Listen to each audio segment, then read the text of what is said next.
week's Piltch Point with Avram Piltch is proudly powered by PureVPN. The best way to protect your privacy online is with PureVPN. You can hide your online activities, say goodbye to regional restrictions, and improve your streaming quality. Plus, it's available for almost all of your devices, and you can get a special money-back. Get a special price and a 31-day money-back guarantee by going to piltchpoint.live/PureVPN. That fascinatingly ties in with our last topic, but right now we're going to change topics and talk about the last year. So it's been an interesting year. It's been a bad year once again for shortages. It's been very difficult to get a graphics card in 2021, and supplies of other tech products have gotten better, but still there's some shortages going on. Well, also I should say Xboxes and PlayStation 5s are still, especially PlayStation 5s, are still hard to come by, but they're affected by the same graphics shortage as graphics cards. So nevertheless, there's been some wonderful innovations this year, and we have picked the top 15 products of 2021 for Tom's Hardware, and I'm going to share my screen and talk about it. So we have this up as an article on the tomshardware.com homepage right now, and the best CPU this year, especially the most innovative, has certainly been Intel's Alder Lake processor, or Alder Lake family of processors. They are Intel's first hybrid processor for the desktop. That means it has a combination of performance cores, otherwise known as P cores, and efficiency cores called E cores.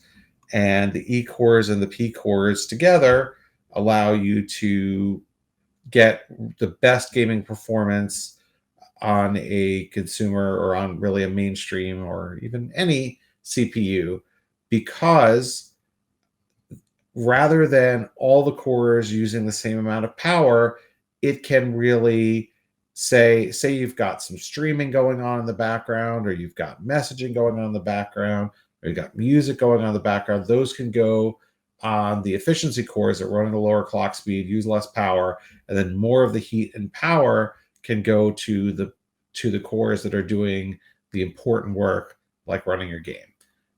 Similarly,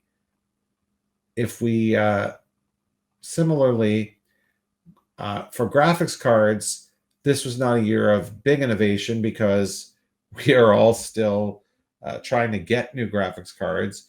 But among those new graphics cards that came out, the RTX 3060 was a real standout, because if it were selling anywhere near its MSRP of $329, it would be quite a bargain. It's giving you 12 gigabytes of video RAM, which is very important for a lot of titles, and high performance GDDR6 video RAM at that. A really big standout for the inside of your PC for your storage is an SSD that only came out this fall. The Kingston KC3000 is the fastest NVMe SSD that we have tested. It even was faster than the Samsung 980 Pro and WD Black SN850. It can operate at read and write speeds of 7 and 6 gigabit per second. So pretty impressive. Skipping along to some other stuff, the Msi Optics Mpg321ur Qd. That's a lot of letters. Pause and play that back. Play that back again in case you want to know what to buy. Is a very impressive gaming monitor this year, and it has been on sale for as little as $799. Although at the moment, I'm not sure what the price is at this very second, but during the Black Friday Cyber Week, you could get this for $799, and it is a curved 32-inch 4K gaming monitor that operates at 144 hertz, and it covers 117% of the DCI P3 color gamut because it uses quantum dot technology.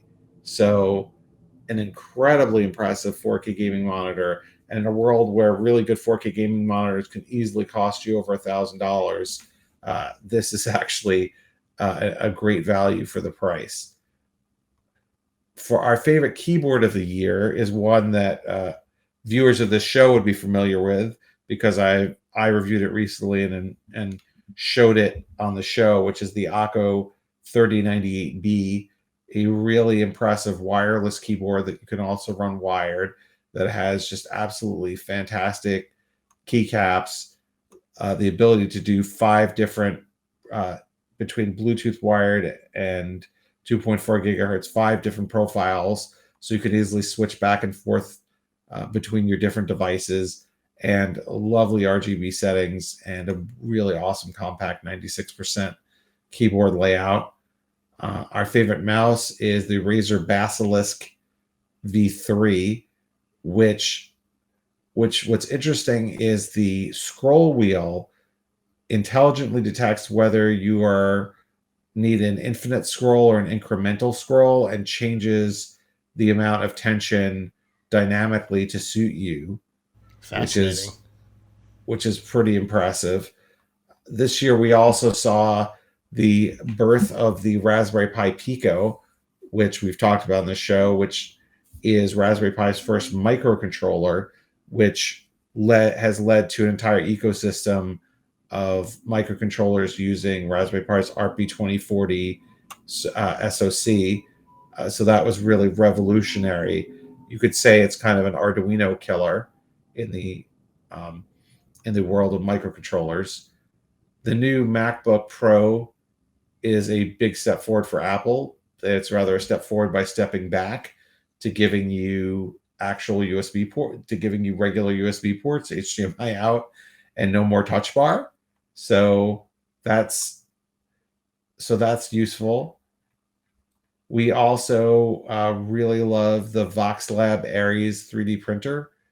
Great for families and first time printing. It's a mostly enclosed printer that delivers great prints and has Wi-Fi. And our favorite webcam of the year, there's usually not a ton of innovation in the webcam world, but this year there was. Dell's ultra sharp webcam gives you really great 4K capture with the HDR capability and also the ability to shoot at 60 FPS. So most webcams are not really any better than the $60 Logitech C920 that people have been using for 10 years. But Dell's ultra sharp webcam, which does cost quite a bit, it's around $200, really does give you a nicer field of view, better low light, better color, and high resolution. So lots of great stuff that has come out this year. I definitely recommend folks check out our list of the best tech products of 2021 on the homepage of tomshardware.com.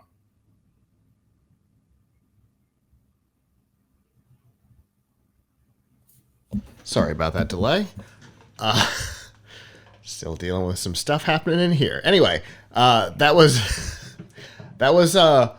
some interesting products. I wasn't prepared for the webcam because obviously, like you said, webcams just don't change that much. There's usually not that much interesting things happening in the webcam There space. should be, though. There should be. There should be, especially after the year that we had in 2020, where people discovered that doing web chats and doing video calls became more important than ever and is going to continue to be really important. Yeah. The need to innovate in that space and give you better quality visuals is still key. So Dell gets a lot of credit for that. I'd like to see a little bit more innovation from some other companies. Razer did a good job with the new Keo Pro as well.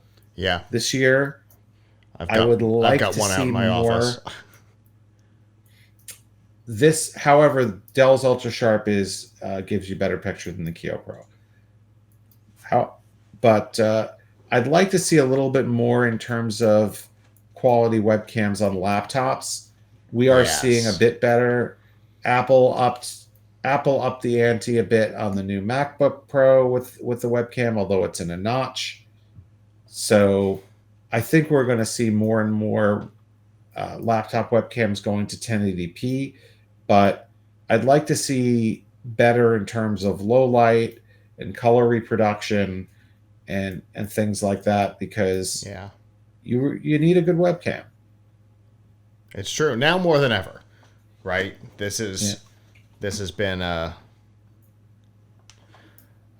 awakening for several industries. Laptops and then desktop webcams. This has been an impressive awakening. Obviously, here we use something a little different as a webcam. We've got the Keo Pro out there, but we've been using the Logitech Mevos as webcams as well when we're here in the studio. And these things are, I mean, they're not inexpensive, but they're really cool little cameras. In fact, you're looking at me on a Mevo right now, Fantastic. and we'll be doing all of It's CES great to with have. a Mevo. That's great. It's great to have good quality to have good quality cameras Yeah, for shooting. I feel like back before the pandemic, a lot of companies, a lot of compute PC vendors had written the webcam off, and that was incredibly foolish, even at the time. Remember, we yeah, saw Apple having 480p cameras on its MacBooks. We saw companies like Dell putting the webcam to shoot up your nose. yeah. I think we even saw some companies actually not even giving you a webcam on a couple of devices. Like, it was Yep, such an afterthought, yep, and for I sure. always thought it was a mistake. Yeah, and it's good to see that there's focus being put back on it, because it definitely is needed, especially now. And while people, and you're a great example of it, right? People are starting to go back into offices, but not full time. Not everybody. Lots of people are continuing to work remotely. And so, Yeah. Also, I mean, a computer with a built-in webcam that's quality is going to continue to be important, because we don't want to have to lug around another piece of equipment. It would be much better if the one built into our laptop was actually a quality camera. It's nice that Dell and Logitech and Razer have been doing this thing for certain markets, but a $200 Dell or Razer webcam is not designed for the average office worker necessarily. It's definitely designed for Twitch streamers and stuff. So, it's I would like to see it. I don't know if this will ever be technically possible, but I would consider this to be a great achievement. If someone could figure out a way to embed a webcam underneath your screen so that you're looking right at it, yep. and make it almost like a one-way mirror or something, so you don't see it when you're looking at the screen, but it sees you. Yeah. I believe there's a phone or two that have prototyped that in the wild so far. One kind of did it iffy. When you turn it on, the notch gets knocked out so you can still see the lens. But I think there's one that's doing it essentially one-way mirror style through the glass. So at least that's a prototype of the concept. Because I think that's one of the problems that no webcam has really solved is, Yeah. if the webcam is over here and you want me to be looking you in the eye, right? I want to be looking at the screen where I'm looking at your face. So ideally, the webcam would be exactly where I'm looking. Right. And not so it looks like I'm doing this while I'm talking to you, where I'm looking Right. up over your So you head. kind of have the choice, right? Either I'm looking at you or I'm looking at the camera. Right. It's not Yeah. perfect. I'm either doing this or this with the nostril cam. Either way, I'm not looking like I'm engaging with you. But if I am looking at you, it doesn't look like it. Right. Exactly. Yeah, that's unfortunate. Well, you might have said it and I wasn't paying attention because I was trying to fix the internet. Obviously, this list is already up, correct? Yes, on tomshardware.com on the homepage, so you can go check it out right now. Fantastic. Well, as always, Avram, I appreciate it. You obviously see way more products in a year than I could possibly hope to put my hands on. So it's always nice to see how they have done. And as always, I look forward to what we talk about next.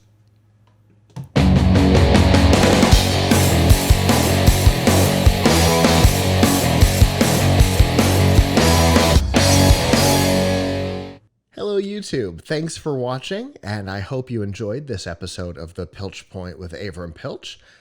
If you did, please subscribe to our channel, and of course hit the notification bell since subscriptions don't mean much on YouTube anymore. And if you've got topics you'd like us to discuss in the future, we'd love to hear from you in the comments below. If you don't want to follow us on YouTube, that's okay. There's a lot of other ways that you can follow our content. You can find all of that by going to plughitslive.com/subscribe. There you'll see all of our shows and all the different ways that you can watch, listen, and follow along.